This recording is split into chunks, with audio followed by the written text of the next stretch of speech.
Science is the great antidote to the poison of enthusiasm and superstition. Hi, I'm Juliet Selgren, and this is my podcast, The Great Antidote. Named for Adam Smith, brought to you by Liberty Fund. To learn more, visit www.adamsmithworks.org. Welcome back. For as long as I can remember, and maybe for as long as you can remember, but I don't know, maybe not. I haven't been around for that long. People worried about the overpopulation of the planet. Now, although people are still worried about an overpopulated planet, they're also worried about declining birth rates. There's a lot going on. Today, on April 28th, 2023, I'm looking forward to getting into some of these claims and why people say them and if it's really a thing to be worrying about with Marian Tupy. Marian is a senior fellow at the Cato Institute and the author of the recently released Superabundance and another book, 10 Global Trends Every Smart Person Should Know. They're both great. Check them out. Today, we're going to be talking about his newest book, so welcome to the podcast.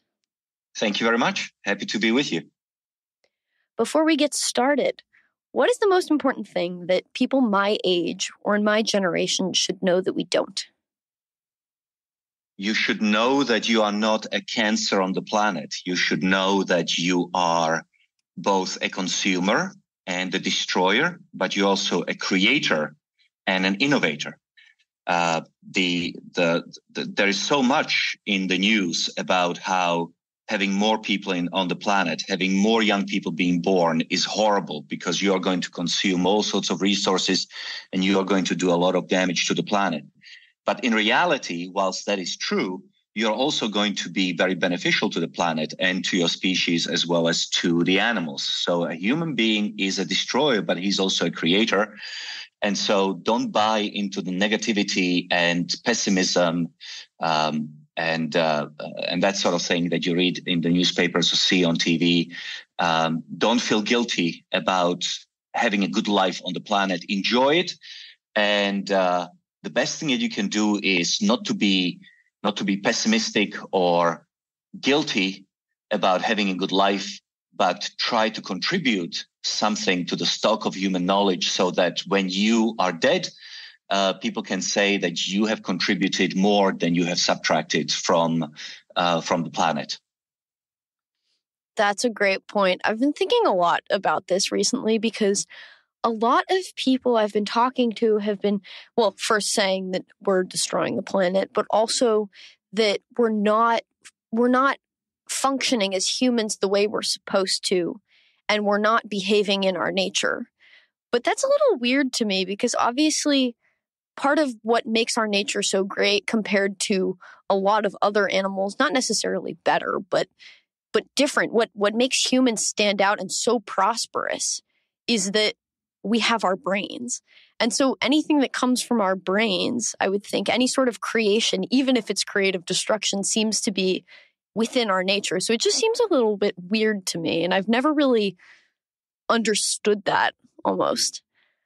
Well, it seems to me that, and we'll probably get into it more in detail, but basically biologists cannot get their heads around the fact that humans are fundamentally different from other animals. Other animals don't innovate. We do. So when other animals consume all the resources, all the grass after a rainy season, they procreate, they have a lot of babies and they consume everything and then they all die off because they run out of food. Humans are different. We create artificial fertilizer from natural gas called ammonia. We create genetically modified foods which can increase the yield of crops on fewer acres of land, thereby leaving more land for nature. The fact is that we are animals. We are in the direct line all the way to few million years ago when we shared it with chimps, but we have learned to innovate. Other animals don't know how to innovate. We do. So that's the fundamental difference, I think. And we will come full circle back to that. So let's start with the book's title, Superabundance. What is superabundance? What does that even mean? Superabundance has a technical definition. superabundance is when things are becoming more abundant at a faster rate than population growth. So let me backtrack a little bit. For many decades, possibly even centuries, people believed that when you have population growth, things are going to become less abundant. You are going to have fewer you're going to have less corn, you are going to have fewer barrels of oil, etc., etc. And that's not what's happening in the world. In fact, almost everything we look at is increasing in abundance. That's what we found in our research. Population growth is actually related to abundance. The more people you have, the more innovations you have. So you end up having more stuff, more abundance of resources. But abundance of resources can increase at two different speeds. It can increase at a lower rate than population growth. So let's say population grows at 2% and abundance increases at 1%. We just call that increasing abundance. But when abundance increases at a faster rate than population, so let's say population again grows at 2%, but abundance is increasing at about 3%, then that's what we call superabundance. And that's in fact what we are finding is that everything is growing at a superabundant rate. And that's what tells us that on average, human beings create more value than they consume. On average, every human being creates more and contributes to the stock of human knowledge. So what compelled you to write a book about superabundance and to research this topic now? Well, I would say that about 20 years ago, I started noticing that the environmental movement, or rather the concept of environmentalism was really taking off, and it was becoming extremely important in public policy debates. Now, I consider myself an environmentalist in a sense that I care about nature. I want clean nature. I want clean planet. I want animals and flora and fauna to have plenty of space to flourish. But I do think that it's very important to try to balance the needs of the planet with the needs of human beings. And it seemed to me about 20 years ago that the pendulum started to shift far too much towards the planet. In other words, whatever it is that benefits nature is good, and the welfare of human beings shouldn't factor in those calculations. And that's what greatly worried me. And so I started looking into what I would call extreme environmentalism as opposed to just ordinary environmentalism. Ordinary environmentalists, people like Steven Pinker or Bjorn Lomborg, they all care about the environment, but they understand that humans have their needs as well. Extreme environmentalists, they don't factor in the human needs. And so what I started noticing was an increase in news stories about things like humans are a cancer on the planet. If you are having a child, every child born into the world is an act of selfishness. You are destroying the planet by having a baby because the baby is going to produce X thousands of tons of CO2 whilst they're alive. And that just seemed to me totally out of whack, partly not just because of moral considerations, but also because what I saw was that the richer the country, the better the environment. Okay. So it wasn't that people who don't have anything and sparse populations have great environments. In fact, go anywhere into the third world, into developing countries, and you'll notice that people don't really care very much about the environment. But it seemed to me that there was a strong correlation between economic growth and general wealth of a society and good environment. So I thought to myself, well, there has to be a way of punching against this particular death cult of extreme environmentalism, which sees human beings as a problem rather than as a solution. And that's what led me to updating the famous Julian Simon and Paul Ehrlich wager. And together with Gail Pooley, we basically took that wager all the way back to 1850, and we looked at hundreds of different commodities, and we ended up with the same result. Can you actually explain to us a little bit about who did you say, Julian Simon and Paul Ehrlich? Can you tell us about their wager? Sure. So in 1968, Paul Ehrlich who is a biologist at Stanford University and who is still alive, just turned 90, published a very famous book called The Population Bomb, in which he predicted hundreds of millions of people would die in the 1970s and 1980s due to starvation because the planet would be overpopulated and we would be running out of stuff. Nothing like that happened. In fact, the number of calories consumed per person have increased. Famines have basically disappeared from the world outside of war zones. That has never happened before, that humanity has had so much food. Now, there is still food insecurity, but famines have disappeared, which is what Ehrlich was predicting. And so in 1980, an economist from University of Maryland called Julian Simon, who was also at that time a senior fellow at Cato, challenged him to a public bet.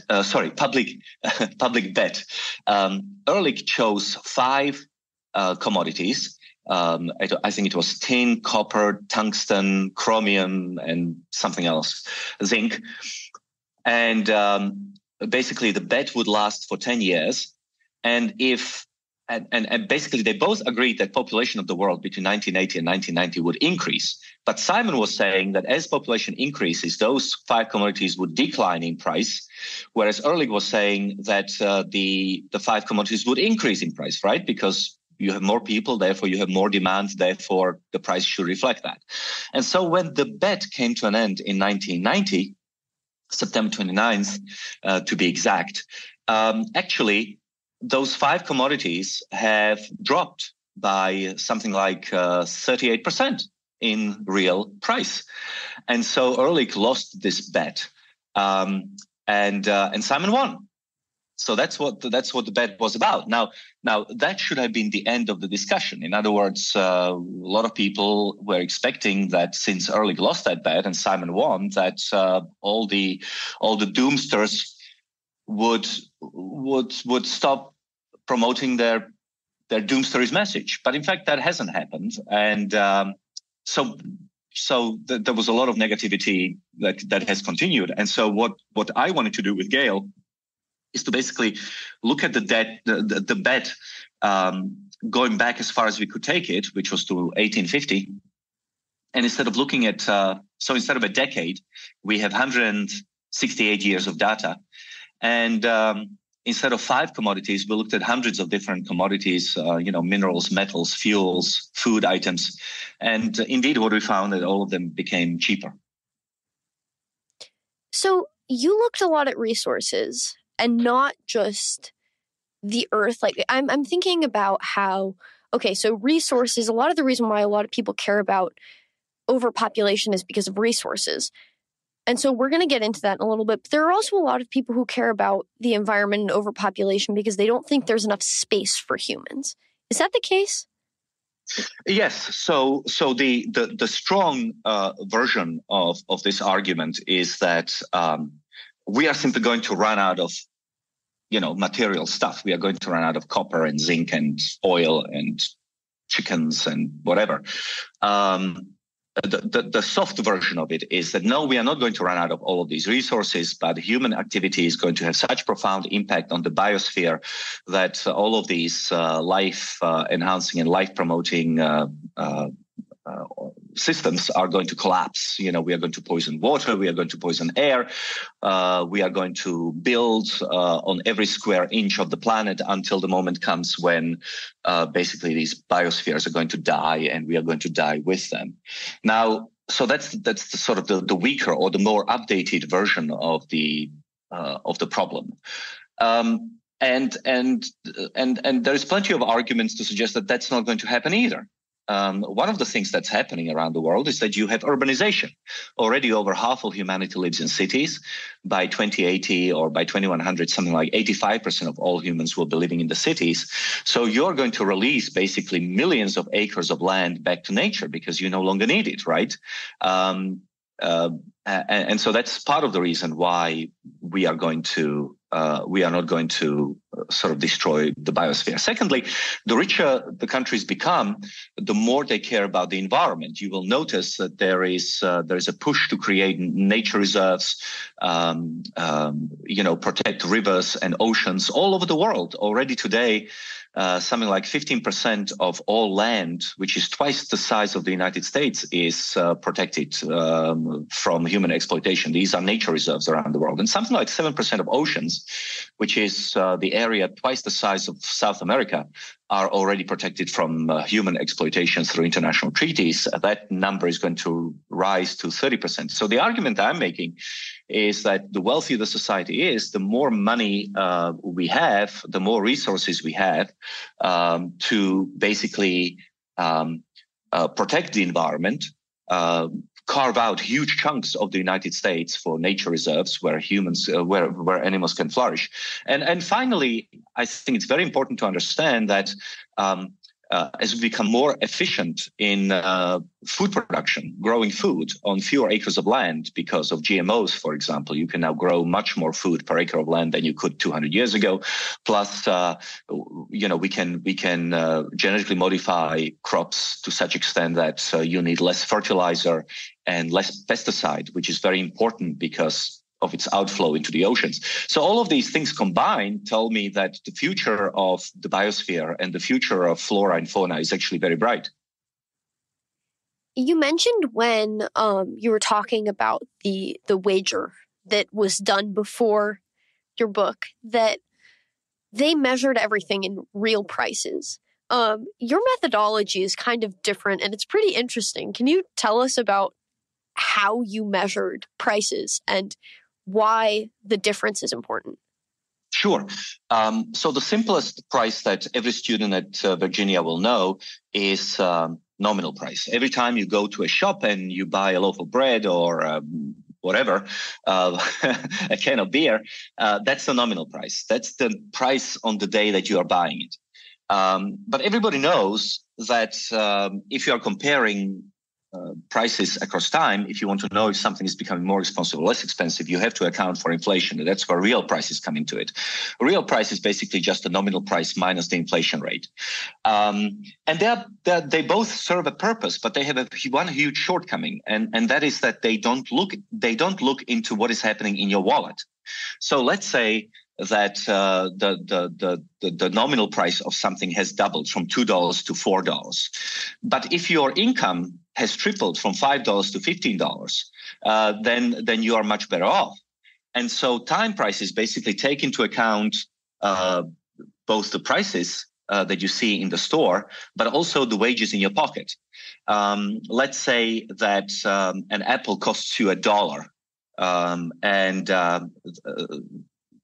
then you're making $1 an hour. So that means it's going to be an hour of your labor, right? So that's the time price. Your time price is an hour of labor. You're earning $1. The apple costs $1.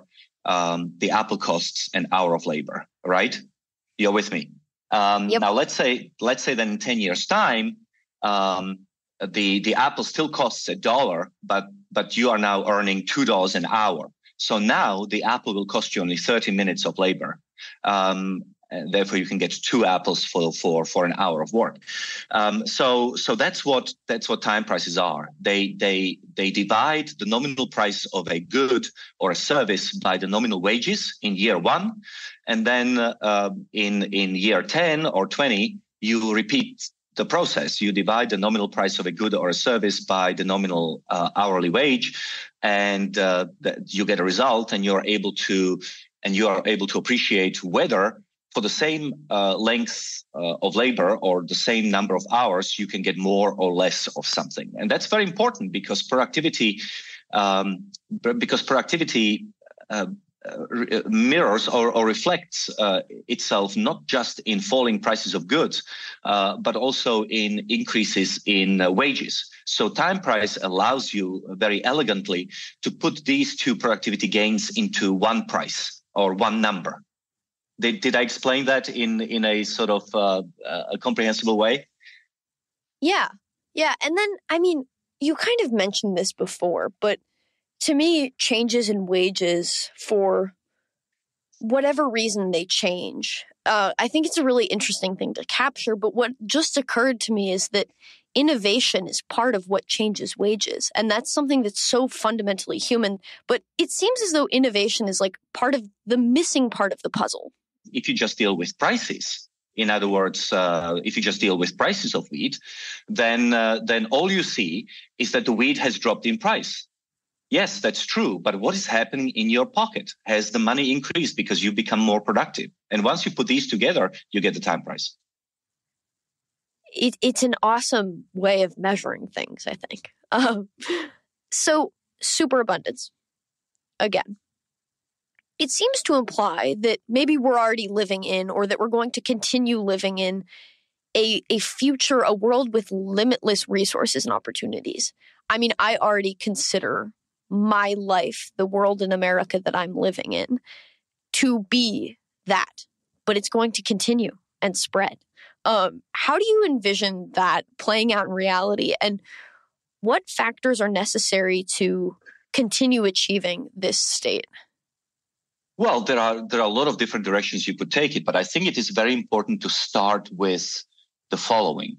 There is nothing deterministic in our work. What we are showing is that over the last 150 or 200 years, when humanity embraced reason and logic and human dignity, greater freedom, some form of free market capitalism, we have managed to produce a lot of good stuff, right? That's what we are showing, is that historically speaking, the last 200 years are fundamentally different from previous 300,000 years.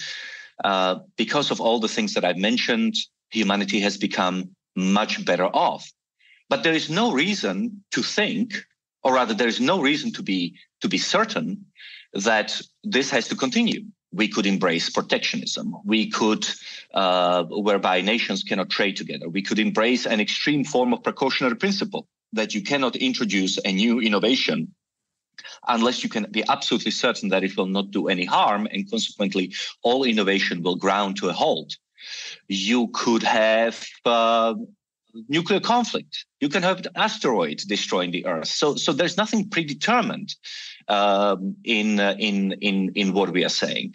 The best we can do is to say, look, if human beings continue to embrace some form of economic and political freedom, if they continue to rely on science and reason and meritocracy, if they continue to treat each other with dignity and equality, then we are going to probably continue to increase our abundance. Now, so that's point number one. There's no deterministic element there. Secondly, I would say that whereas it is true that life in the United States is pretty good, there's no reason to think that it cannot be awesome, once again, with the proviso that it is not predetermined. I mean, if you think about that famous piece of writing by Keynes from just before the First World War, where he talks about the abundance of living in England as a upper middle class or a rich person in 1914 or 1913, he had access to the telegraph. He could trade stocks in New York Stock Exchange. He had access to all sorts of food that was previously unavailable. And that was 100 years ago. And he already thought that he was living in a pretty good, pretty good life. He could not have imagined how much people will have in 2023. Now, so I cannot predict all the ways in which people 100 years from now would be looking back at 2023 and say, oh my God, look how poor those people were, right? Goodness knows what gadgets and what life-enhancing technology is going to be produced, which will become a necessity. 20 years ago, I didn't know that I needed a $600 computer in my pocket at all times, called a smartphone or an iPhone, right? But it's an expensive equipment, which is now basically part of your life, no matter whether you live in Washington, D.C. or you live in Rio de Janeiro, Brazil.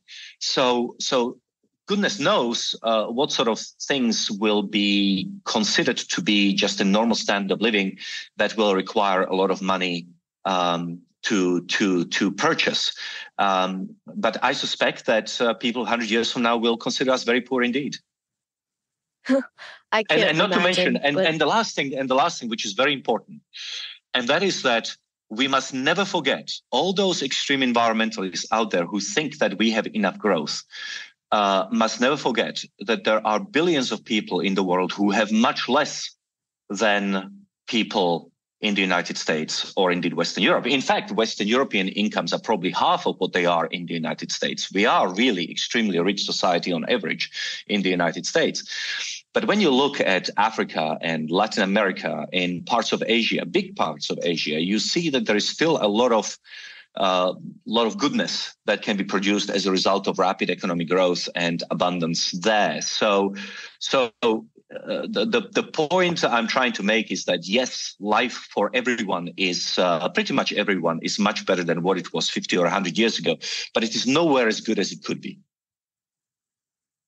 I mean, I'm with you there. But okay, so you mentioned free markets, and there's this interesting, I'm taking industrial organization right now, and there's this interesting finding with respect to innovation that in monopolies, you don't get as much innovation as free markets, something we might take for granted. But I proved it the other day, and it's pretty cool. What about your results indicate that free markets are the right institution for superabundance? Well, some of our country results clearly point to it. For example, we look at the period. Well, we go back all the way to 1850 in some of our data sets. But if you look at the period between 1980 and say 2018 or even 2023, it's clear that China is the star pupil of the last 40 years. Really staggering amount of abundance that was created in that country. And why should China be the star pupil? And the argument that I would make was that, after 1978, when China stops being a mad, crazy communist dictatorship, totalitarian dictatorship, it becomes an authoritarian country. China was never free. China is an authoritarian country, but it is no longer a crazy, homicidal, totalitarian dictatorship of Mao Zedong.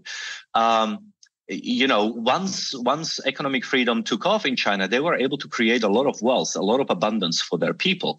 And so I think that sort of the evidence in superabundance points to the fact that countries which have reformed have done extremely well, especially in the last 40 years.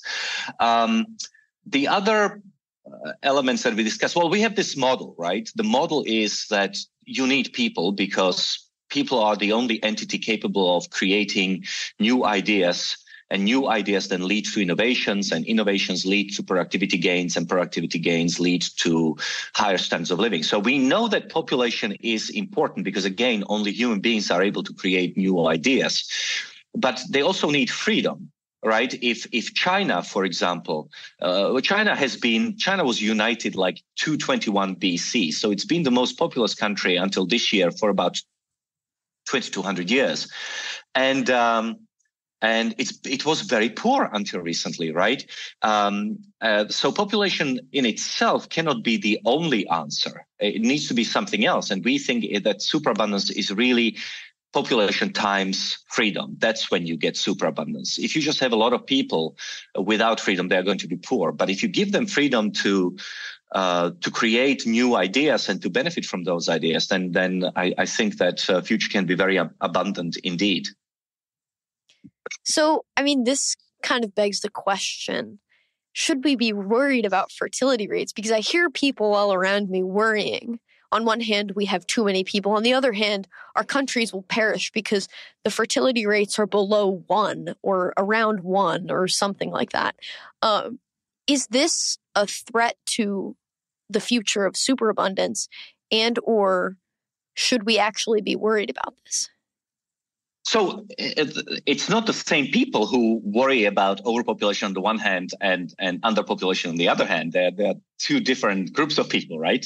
I am moderately concerned that that decrease in birth rates could have negative consequences for future growth. Okay.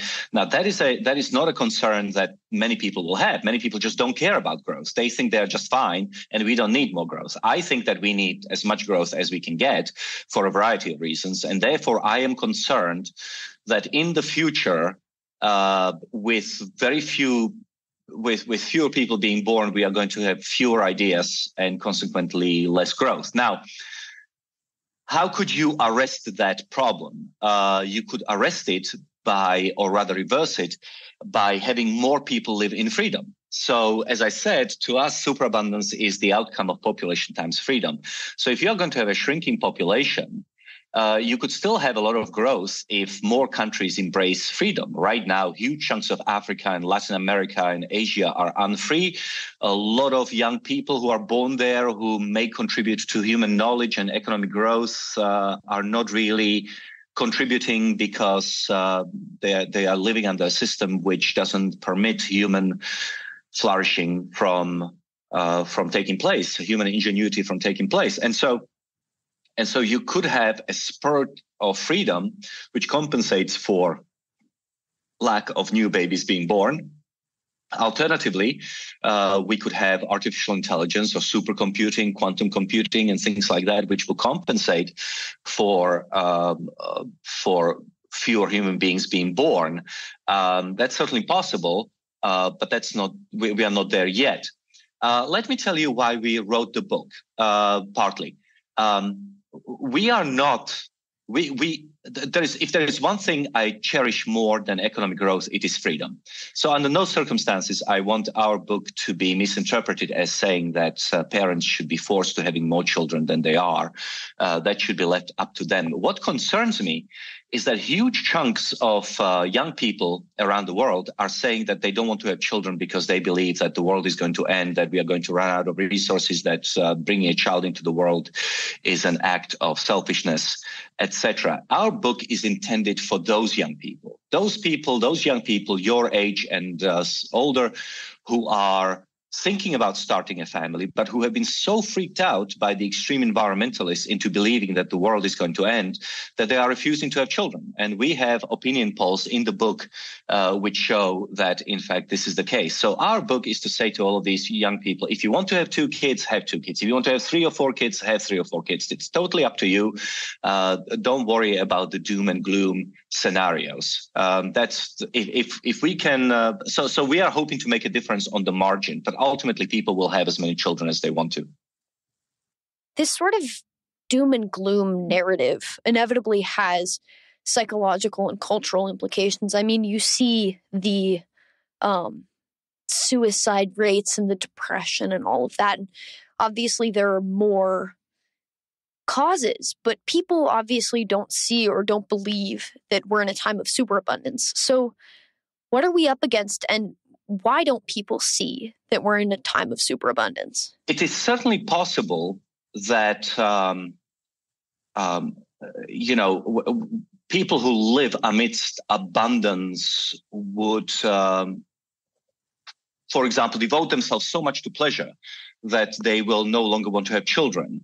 But that is not really what we are seeing in some developed countries. I mean, here Israel is a very interesting example. Israel has experienced 20 years of very rapid economic growth. It is now a rich country, and the Israelis continue to have a lot of children, not just Orthodox Jews, but also secular Jews. And so that tells us that when you have a lot of wealth, people can still have a lot of children. They can still choose to have a lot of children. There is no unavoidable connection between living in a prosperous society and having fewer kids. Maybe it has something to do with the general optimism with which people see the future, and but that's something that still needs to be properly analyzed. I personally. My personal view is that the reason why so much in the United States is now dominated by negativity and anxiety and depression and very often suicide, has actually to do with the fact that news over the last 20 years has become much darker and much more negative than it used to be. Now, I have some thoughts about why that may have happened. There are papers that have shown that over the last 20 years, both the headlines and news content has become much more negative. So even though the world continues to improve and has improved massively over the last 20 years, and Americans are unambiguously richer than they were 20 years ago, the news is much more negative. So why would that happen? And my view is that a couple of things are going on. One is that, of course, if it bleeds, it leads. In other words, if you want to sell newspapers or if you want people to continue to be glued to the television sets at 8 o'clock watching the news, you need to overemphasize the bad things because that's what gets people's attention. Good things don't generally get people's attention. Bad things do. And so I think that for that reason, you have competition going on. Where the more horrific thing you can report on, the more likely it is that people are going to watch you or read you. And the second thing is that, of course, you also have negativity in the headlines. There was a recent study that showed that every additional negative term in a headline increases the click rate by something like 2.3 or 2.5%, which is a lot. And so when you have a lot of competing media against one another, there is, in my view, this is a hypothesis that I have, there is, in my view, this sort of drive to the bottom where they try to outdo each other in terms of more horrific headlines. And so I think that in spite of the world improving, you have this weird effect of people's psyche being influenced by a particular business model of the media. Did that make any sense? Yeah, no, that made a ton of sense. Do you think that, and I mean, this is kind of going far out, extrapolating this, do you think that that could get in the way of the superabundance trajectory that we're on? Yeah, totally. One reason would be that if you see every possible invention, not just as a source of human improvement or planetary improvement, but as a source of potential end of the world, then you may want to, through your activism, actually undermine that innovation and bring it to an end or a halt. A perfect example of that was, of course, nuclear power, fission power.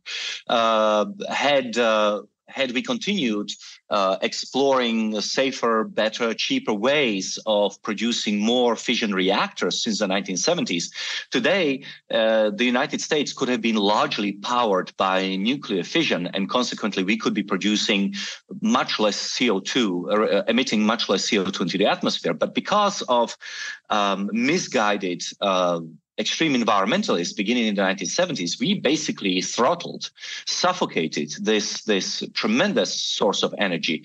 And we are paying the price for it. So yeah, I mean, superabundant future would partly be driven by cheap nuclear fission or fusion energy, and make energy too cheap to meter, which would be amazing because energy goes into everything, right? If you can lower the price of energy, then all your inputs become cheaper and therefore outputs become cheaper. But this kind of doom mongering, if you build this nuclear plant, fish will be floating about with 6 eyes and your children will be born with 2 heads. This kind of horrific fear-mongering, which is completely unconnected to reality, can have a profound impact on the future trajectory of economic growth and technological innovation. So yeah, absolutely. We have to be very aware of what it is that drives the media. It is not a story. Nobody writes about, or very few people write about the fact that 75% of all power in France is produced by safe and plentiful nuclear energy. Nobody writes about it. Nobody's interested in that. People are interested in nuclear accidents and Chernobyl and things like that. And it's interesting because your book essentially goes about reversing the narrative. It almost is an institution in itself that, in addition to freedom, reinforces this idea of why freedom is so important and what needs to happen and what is happening. It's it's like the anti-media, except it's not. I don't know. Well, look, traditionally media was very important because, media would uncover government or corporate malfeasance and things like that. But media was never perfect. Media always approached things from their own particular angle with their own particular biases. And to my mind, there are more biases in the media than ever before. Journalists stopped even pretending that they are even-handed. And more importantly, you have now much more competition in the media from not just, from digital outlets. And so the more horrific the headline, baby with 3 heads born in Pennsylvania near a nuclear power plant, that's sort of nonsense. They are all in the business of making money from clicks, and so they're driven by this negativity, and that can have an impact in many different varieties of ways. I mean, as I explained, the power of the free market is, of course, choosing between things that work and things that don't work, because people have a lot of ideas, right? I talked about people being the source of ideas which lead to innovations and then productivity gains. But many ideas that people have are bad ones. And how do you distinguish between a bad idea and a good idea? Well, you need the market to do that. But if the market is restricted, if the government puts into place regulations which basically say that certain things cannot even be considered, when the government picks winners and chooses in the marketplace, then this whole business of sorting between good and bad ideas basically disappears. And those powerful market signals that VHS is better than Betamax, or that Netflix is better than what was that video store called that went out of business? There was no video store in my lifetime. Yes. That was a video store. Blockbuster, right. So if I saw it in a movie once. That's right. If the government decides that Blockbuster is enough of an innovation, we don't need anything else because there's a convenient place where everybody can go and borrow a videotape, then that particular area of innovation is destroyed, and so it's very important to keep the markets free because they are the ones who are helping us to decide between good and bad innovations. And also, incredibly important is freedom of speech. I mean, as you know, we are having a conversation in the United States. Well, it's not so much a conversation as a sort of shouting match about the extent of free speech. But free speech is incredibly important because if you cannot communicate with another human being, if you cannot publish new ideas, if you cannot put them into practice, if you cannot speak and associate and exchange information because of some government codes, then that's a bad thing too, right? I'm thinking specifically here about research in genes and DNA, right? So we have this shouting match in the United States whether it is appropriate for people to keep on exploring genetic information and DNA. And let's imagine that it is forbidden to delve too deeply into differences between human beings. That would be horrific because we wouldn't be able to create new drugs that target specific people and their genetic peculiarities, right? Increasingly, if we want to help people, we need to be creating drugs which are specifically bespoke to them. But let's say that the government decides that we cannot continue to do that research because it is politically inconvenient. Then that's another area of research that can be destroyed, and that would have very negative consequences for future generations. That's a great point. What I'm hearing in terms of media is that classical liberals and optimists have to be a little more innovative, and that I don't know. It's time to we have to figure out the way to get the positive to win. Except obviously, you're not going to read the story. What is that? You know that like positive news site that's like kind of a joke that's like only good news. And it's like the old man crossed the street successfully. Well, there are a lot of them. There are a lot of these, including Human Progress, which I run, where we try to inform the public about positive news. We don't call ourselves necessarily optimistic. I used to, but I don't think it helps to, because it creates an impression that you are some sort of a Pollyanna, that you think that everything must work out. But as I keep on saying constantly, there's nothing in my research that says that everything has to work out. We could still destroy the world in a nuclear conflagration. But what I am saying is that if we keep true with freedom, economic and political, and reason and science and rationality and human dignity and equality before the law, then we can continue to improve things. So I don't necessarily call myself an optimist. I would say that I'm a realist, because the real state of the world is much better than what most people think it is, because they don't have access to all the positive news. They only have access to all the negative news. But for every negative news out there, there is a ton of positive news, which people will never read, because the newspapers have absolutely no incentive, financial or otherwise, of reporting on them, right? So I'm exaggerating, but only a little. So how do you do it? Well, it's not an easy task. If I knew how to do it, then I would probably be much more successful. And it's not easy, because we have evolved as human species to focus on the negative rather than the positive, right? I mean, when the world was much less hospitable to human beings than it is currently, it really paid to constantly be a lookout on danger, right? And that's what the first 300,000 years was like of our species on Earth. And only in the last 100 years or so that we've become so abundant and so prosperous that this kind of mental framework, this kind of mental hardware and software is no longer, strictly speaking, necessary. But we still have it, because we are hardwired to prioritize negative news.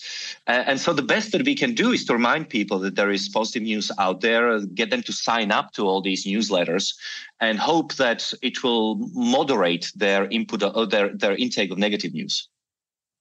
But even in defense of human progress, compared to some of these sillier, like, oh, look, a bunny had babies sort of websites that are, first, obviously a joke, I think, in a lot of ways, or a somewhat unserious attempt at this, is that human progress tackles real problems that people like to see the negative in, and instead shows how that's a little bit misleading and not true.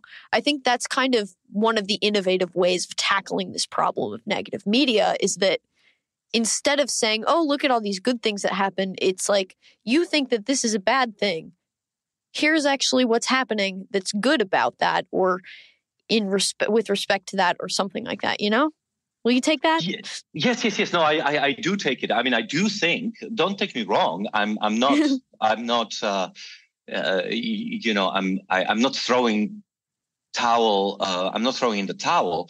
I do think that on the margins we are making a lot of positive difference, in a sense that, I mean, that's why we are there, to remind people of all the positive things which are happening in the world. All I'm saying is that we have to work against human hardware and software, which has developed over hundreds of thousands of years, and it is an uphill struggle. And so the more people we have sort of repeating or amplifying some version of our message, the better. I mean, after all, the reason why we are having this conversation, the reason why I was excited to be on your podcast, is because you have a platform that can reach some students and who knows who else in the world, and who will maybe hear this positive message and the value of human beings and innovation for the first time in their lives.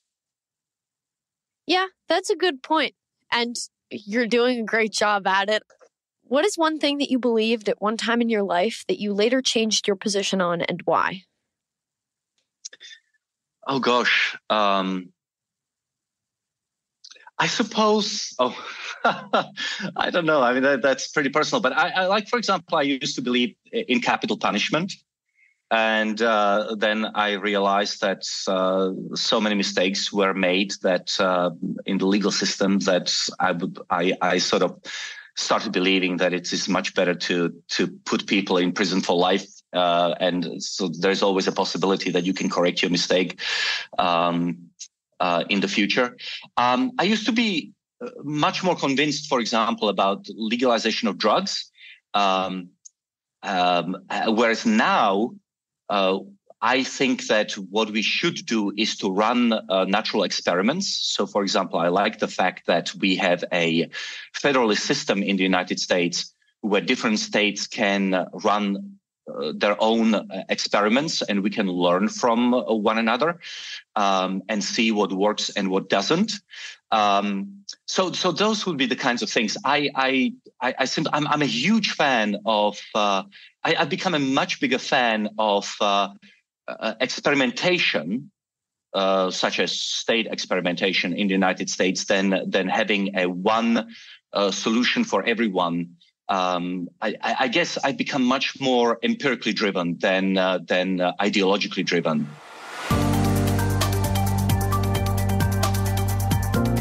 Once again, I'd like to thank my guest for their time and insight, and I'd like to thank you for listening to the Great Antidote podcast. The Great Antidote is sound engineered by Rich Goyette. If you have any questions, any guests or topic recommendations, please feel free to reach out to me at thegreatantidote@gmail.com. Thank you.